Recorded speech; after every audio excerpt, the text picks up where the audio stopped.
नमस्कार साथियों, अद्भुत भक्ति चैनल में आपका स्वागत है। आज इस वीडियो के माध्यम से हम समुद्र मंथन की संपूर्ण कथा के बारे में जानेंगे। तो आइए शुरू करते हैं। समुद्र मंथन की कथा हिंदू धर्म के पुराणों में एक महत्वपूर्ण और रोचक घटना है, जिसे न केवल धार्मिक दृष्टिकोण से बल्कि जीवन के कई गूढ़ रहस्यों और उपदेशों के प्रतीक के रूप में भी देखा जाता है। यह कथा देवताओं और असुरों के बीच सहयोग, संघर्ष और सामूहिक प्रयास का अद्भुत उदाहरण है। इस मंथन के दौरान अमृत, हलाहल विष और कई दिव्य वस्तुओं की प्राप्ति हुई, जो आज भी हिंदू धर्म में विशेष महत्व रखती हैं। यह कथा हमें यह भी सिखाती है कि धैर्य, संयम और सामूहिक प्रयास से किसी भी कठिनाई को पार किया जा सकता है।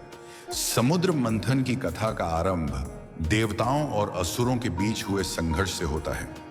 देवता और असुर दोनों ही अमृत की प्राप्ति के लिए प्रयासरत थे, क्योंकि अमृत पीकर अमृत की प्राप्ति होती है। देवताओं और असुरों के बीच लगातार संघर्ष चल रहा था, जिसमें देवताओं को पराजय का सामना करना पड़ रहा था। असुरों के राजा बलि ने देवताओं को पराजित कर स्वर्ग पर अधिकार कर लिया और सभी देवताओं को स्वर्ग से निकाल दिया। देवताओं के राजा इंद्र, जो इस पराजय से अत्यंत दुखी और निराश थे, ने भगवान विष्णु की शरण ली। भगवान विष्णु ने देवताओं की स्थिति को समझा और उन्हें समुद्र मंथन का उपाय सुझाया।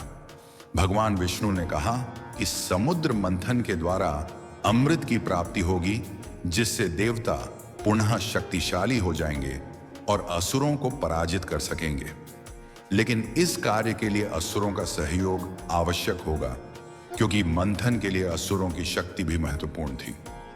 भगवान विष्णु की सलाह के अनुसार देवताओं ने असुरों से सहयोग की बात की और उन्हें समुद्र मंथन के लिए तैयार किया।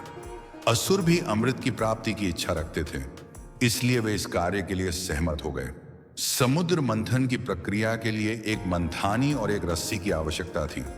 मंथानी के रूप में मंदराचल पर्वत को चुना गया और रस्सी के रूप में नागराज वासुकी को।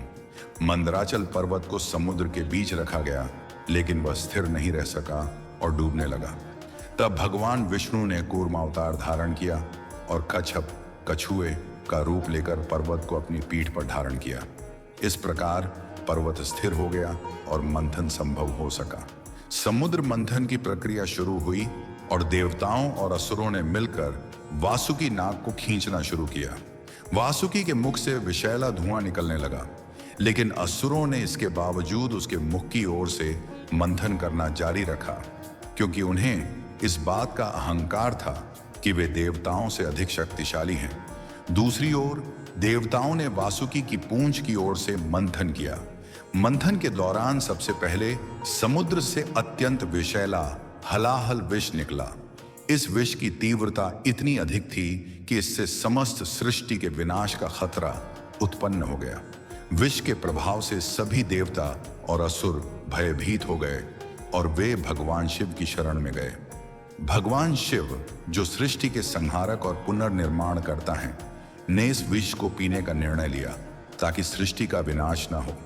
भगवान शिव ने इस हलाहल विष को अपने कंठ में धारण कर लिया, जिससे उनका कंठ नीला हो गया और वे नीलकंठ के नाम से प्रसिद्ध हुए।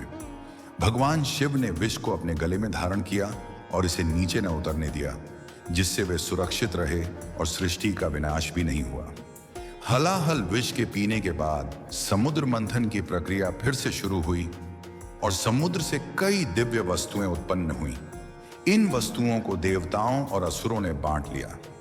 समुद्र मंथन से उत्पन्न वस्तुओं में प्रमुख रूप से निम्नलिखित वस्तुएं शामिल थीं। कामधेनु, एक दिव्य गाय जो इच्छित वस्तुओं की पूर्ति करती थी। इसे ऋषियों ने प्राप्त किया और इसे अपने यज्ञों के लिए प्रयोग किया।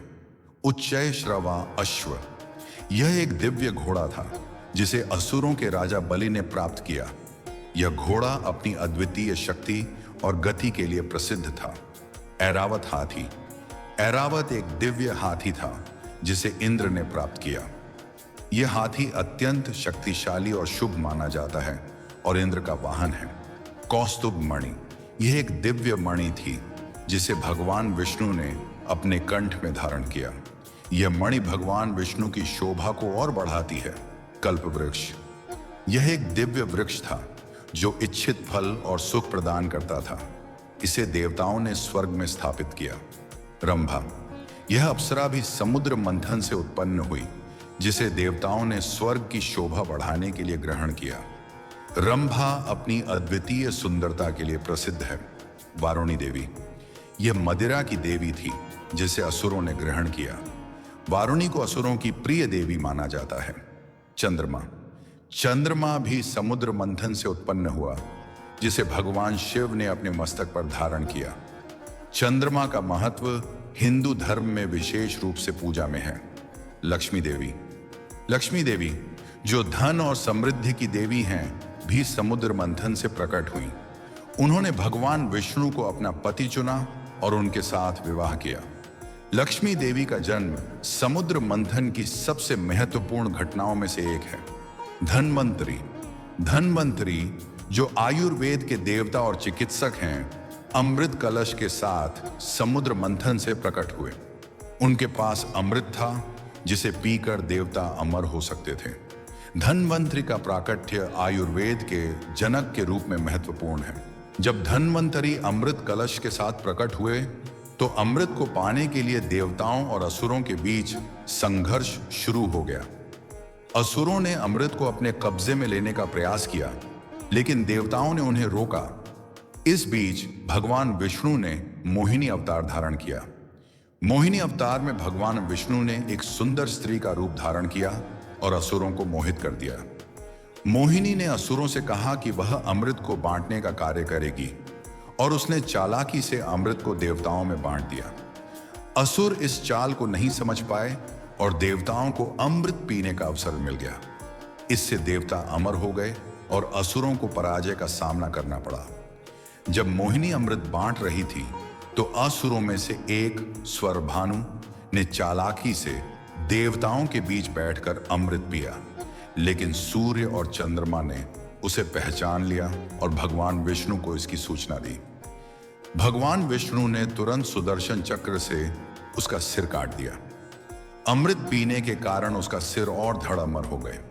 उसके सिर को राहु और धड़ को केतु कहा गया। राहु और केतु को ग्रहों के रूप में जाना जाता है, जो ग्रहण के समय सूर्य और चंद्रमा को ग्रसित करते हैं। इस प्रकार राहु केतु का जन्म हुआ और वे नवग्रहों में शामिल हो गए। अमृत पीने के बाद देवता शक्तिशाली हो गए और उन्होंने असुरों पर आक्रमण कर दिया। देवताओं ने असुरों को पराजित किया और उन्हें स्वर्ग से बाहर निकाल दिया। इस प्रकार देवताओं ने पुनः स्वर्ग पर अपना अधिकार स्थापित किया और सभी देवताओं ने भगवान विष्णु की प्रशंसा की।